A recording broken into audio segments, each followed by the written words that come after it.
Hey everybody, this is Games Plus James and welcome back to our 2D platformer tutorial in Unity, where we're working on building a nice little platformer game and learn all the basics that you need to go out there and make your own. So if we look at our game here in action, we move side to side a little bit, it really just looks like our player character is just kind of gliding along the ground. Doesn't look very good. So what we need to do is start adding some animation to him to make him a bit more interesting, a bit more exciting, and get some action going on here in the game. So how do we go about adding animation? Let's start it this way. So the first thing you want to do is stop playing this game here. What we're going to do is open a couple of extra windows here. There's animation and also Animator. So see, this one appeared down here, this one appeared up here in the timeline, or attached to this one. So what we want to do is kind of dock these so they're out of our way. So if we grab the name of animation and pop it online with the game here, and do the same here with Animator to bring both these down, so then we can still see our main system going on here. And adding animations to characters is actually relatively simple in Unity. So what we want to do first is we click on the player like this, and that activates this window here. And we literally, this big empty box here with the two little arrows beside it, click on that and then create new clip. So what we want to do is navigate through the folders here. We'll actually just add an extra folder, new folder, animations, enter, eventually it'll load, go into there, and so this first animation will be our idle animation for the player. So we'll hit that, and then we'll create another animation for, we'll have to navigate to the same place again, and this one will be our walking animation. And we'll also create, no, we'll stick with those two for the moment. We'll just take care of the easy bits. So we have in our little art file here, we have a few little images of the player in action, but so far we've only created an object out of one of them basically. So what we're going to do to add the other two bits is we're going to click on Sprite Editor here, and see we have this first one highlighted. What we're going to do is zoom in and right click to drag up to here, and then we're just going to left click and drag a box around this other one. And you want to make sure not to click on the handles of the other thing. So if you just click inside of it, and then once the box is created, just drag it down so it's the same size again. We want this to be in the middle of those two hands. So that's one. We'll do the same here, create another one, exact same height and size. It's just helpful to keep everything the same size. So we need to rename these things because we don't want that big long string of text there. So what's this one? This is just called player. So we'll just call this player underscore walking underscore one, and we'll just copy that text, go into the second one, paste that, and replace the one with a 2. So there we go. There we got that thing there, and we hit apply up here, and then bam, if we hit this little arrow, now we've got extra little bits here. So now we want to start adding our animations to the player. So if we go back to here and click on the box that was empty before, we want to go back to the idle animation. We want to make this, this animation is just going to be him standing there. That's all it's going to be. It's nice and simple. So we'll grab this one where he's just standing, drag it onto this line here, and then that's it. That's all you have to do, because there's no animation involved in him at all, so we don't have to worry about sorting that thing out. And then we're going to switch to our walking animation, and this one's a little bit more different. So what we want to do is, if you move your mouse over this area and use the scroll wheel to scroll up until you get these little thin lines between 0 and 0.5 there. And what we'll do is, the walk cycle will be like him standing there like that, then the next frame is him with his arm up, then back to the same position and him with his other arm up. So it's nice and simple. So we just drag the first one over here, go to there, then the second one we'll drag it so that this little diamond appears after the blue diamond, and then look, we've got an extra thing there. Then we'll take the first one again, pop it there, and then the last one and pop it there. So now we've got a short little animation, and we can test how the animation looks. We'll just zoom in on this and right click again to drag it, zoom in. When this little red button here is active, that means that any animations you play will play here in the scene view, or also in the game view I think, but we're only worried about the scene view for now. So what we'll do is we'll hit play, and oh, he's freaking out. That's going way too fast. We don't want his arms going crazy like that. So we go to the sample speed here, and it's at 60 frames a second at the moment. So we'll bring that down. Let's try say 20 frames a second. So hit play again. His arms are still going too fast, but they're not as bad. Actually, this little yellow block is kind of annoying. Hold on, we'll just stop this. The little block is kind of in the way, so we'll just turn that off for the moment. We'll go to ground check here, and this little tick box here. If we hit that, that means that object is disabled. Oh no, we actually shouldn't do that. Undo that. Sorry. we need to turn off the animation here, because once this is on, any changes you make to this character will show up in the animation. We don't want that happening, so we're going to untick that. Now go back here, turn the record button back on again, and now we're going to change the sample speed down slower. Let's try 10. Hit play again. There we go. That seems relatively okay. We'll have to see how it looks when he's moving around in the game, but at the moment 10 feels about right for his walking speed. So we'll turn off the record button again, and then we'll go back up here and turn that back on. Perfect. All good. So now if we go back to the game, we have our two animations, but if we hit play, nothing happens. He's still doing his original thing. So what we have to do here is we have to set this up in a script to be able to have any effect on the player. So what we're going to do is we're going to open up our player controller script again. Let's just double click on that to open it. Okay, and once that's open, what we're going to do is we're going to add an animator to the player. So if we go back into the main thing here actually, and we click on player again, when we added an animation in here, what that did, it automatically on the player it automatically created an animator, which controls like which frames, which animations are active at any set time. So what we want to do is go back to here, and we're going to create a private animator, and we're going to call it anim. And what that does, it'll enable us to control the component that's already on the character when we add the component that already exists. So it creates an empty animator on the object, or on the in this script, and then what we do is we go anim equals get component, and then sharp bracket animator, and then close that bracket, and then little curly brackets, or sorry, normal brackets. And what that'll do, that will get the component that we already have on the player, and that'll assign it to this script here. So now we can control that animator. And how do we know what the player is doing at any point? What we want to know now is, if the player is moving, we want to make him start walking. And the best way to do that, at the moment we have the velocity of the player being controlled. So what we'll do is take that velocity and set that to the animator, so then when his velocity isn't 0, that means he's moving. So the most simple way to do that is go anim dot set float, and what this will do is it won't create a variable. Actually, we'll just pop back into the system here. If we go to animator, and with the player still highlighted, the player has to be highlighted at this point, there's a little thing called parameters here. What we want to do is hit that plus button there, and they hit the plus button, and this little option comes up, and we want to hit float, because we're going to have a float that controls the speed of the character. And a float is just a number that has, like, it's not a solid number, it's like 5.6 or 5.7, as we've covered in earlier episodes. So we're going to call this speed. And so speed is 0, that's all well and good, because nothing's happening.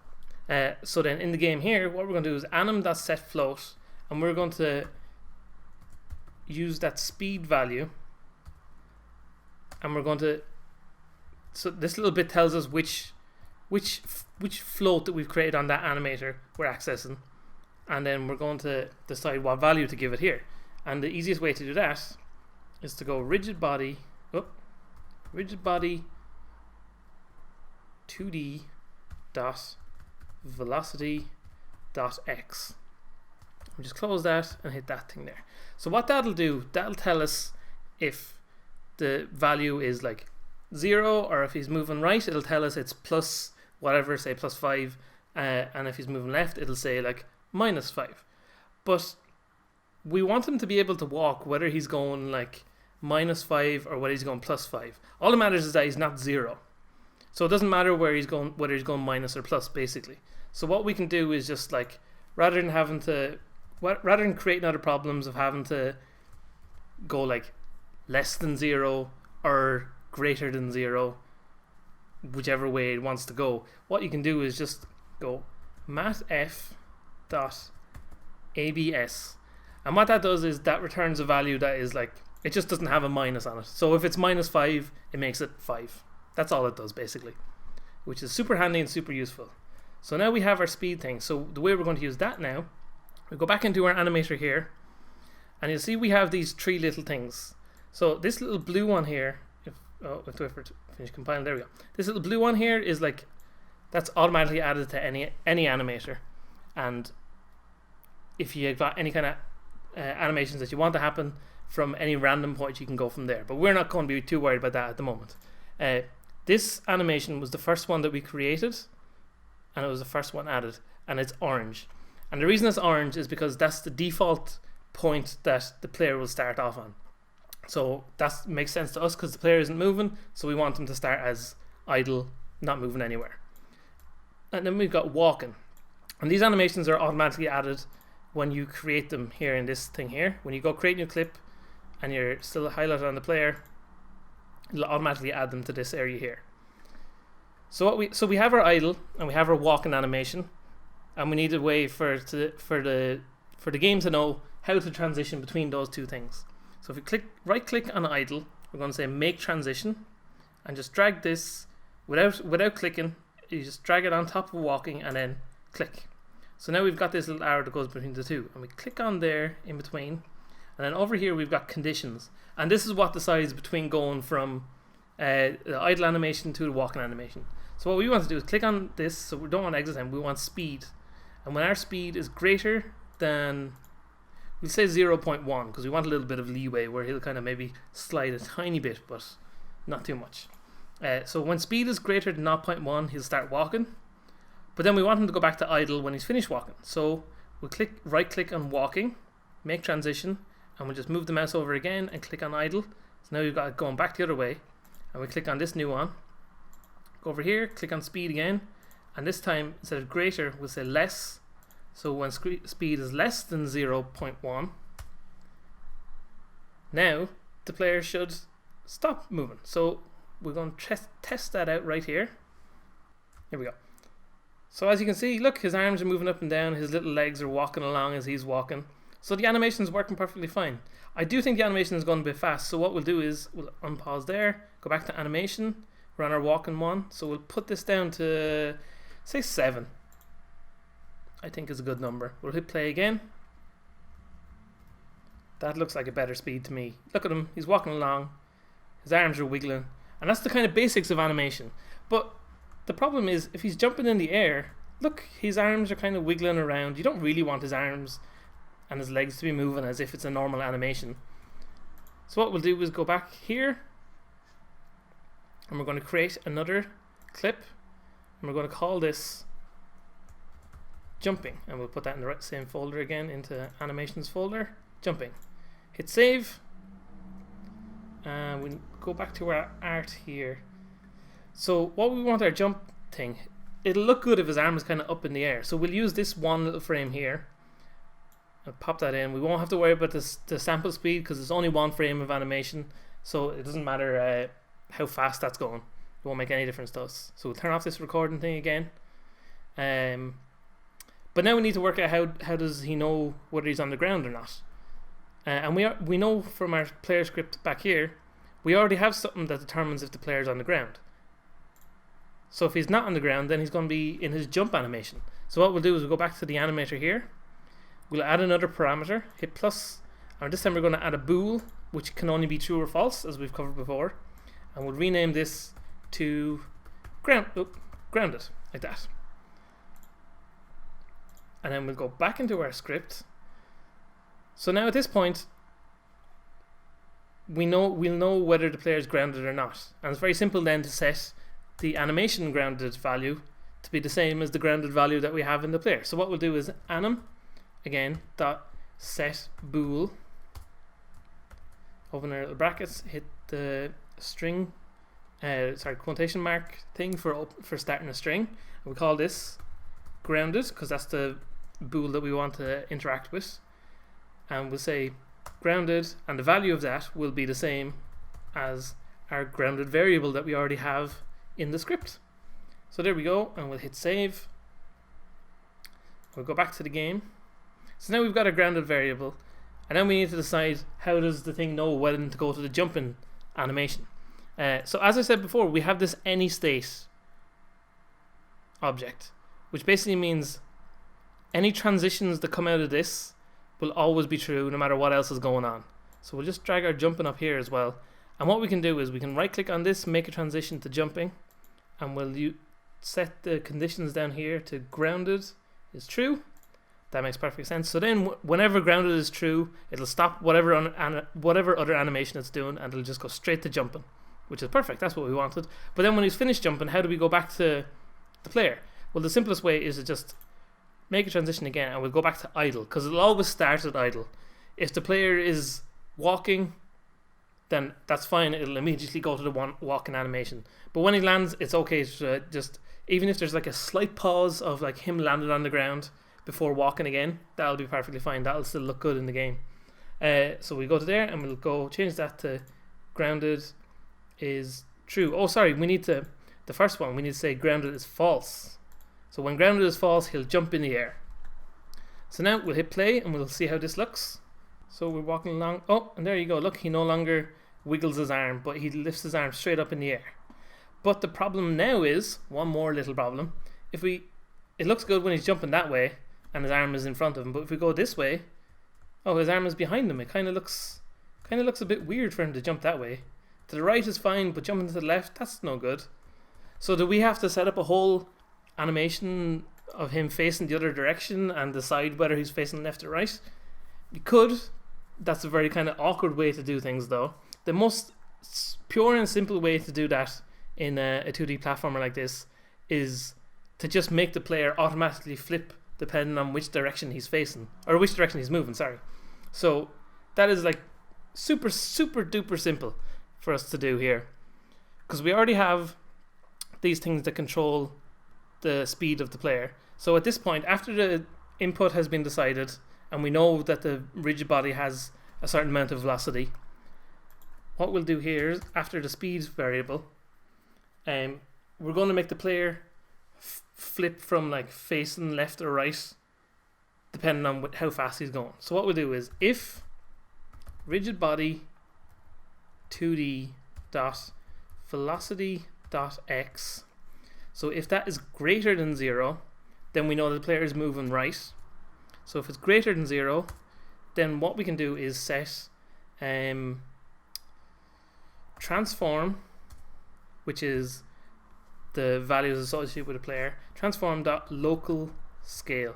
And local scale is the size of the player, basically. So if you wanted to make your player twice as big, you could set local scale of x, y, and z all to be 2, and the player would suddenly jump up into being twice as big. That's not what we want here at the moment or anything. What we want to do is be able to decide whether he's facing left or right. So what we'll do, transform.local scale is equal to new vector tree. And a vector tree, again, is something that just has an x, y, and a z value. Even though this is a 2D game and we're not really too worried about the z value of things, because it's Unity 3D, you still have to use that. So we'll have our x value, which will be 1f. Our y value will stay 1f, and our z value will stay 1f. And f is just a shorthand way of saying float. So we'll put our little colons there.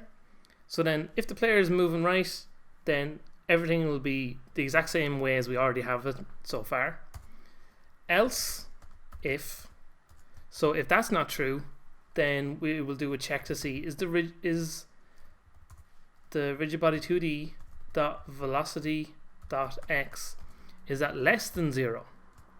And if it's less than 0, then we'll go transform dot local scale is equal to new vector tree again, and this time the first value, the x value, will be minus 1f, which will make the player, all that'll do is, it won't make him like, if you, okay, I'm explaining things badly here.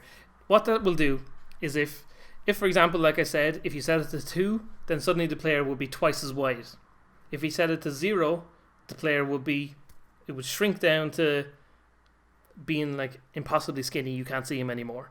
So then if you set it to minus 1, it goes past being impossibly skinny all the way around, so then it's actually flipped the player backwards. So that we have minus 1f, we'll leave the other things as 1f because we don't want our player to be upside down as well.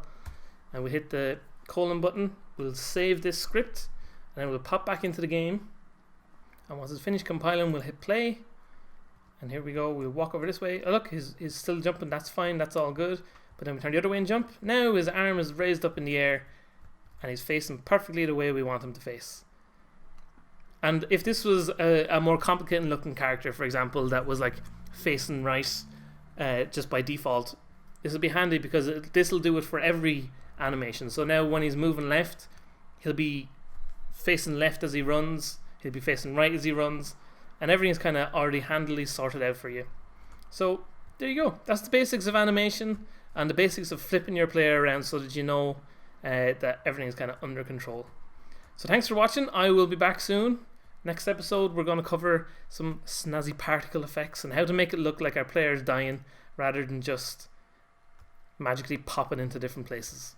So yeah, thank you for watching, I'll be back soon with more tutorial goodness.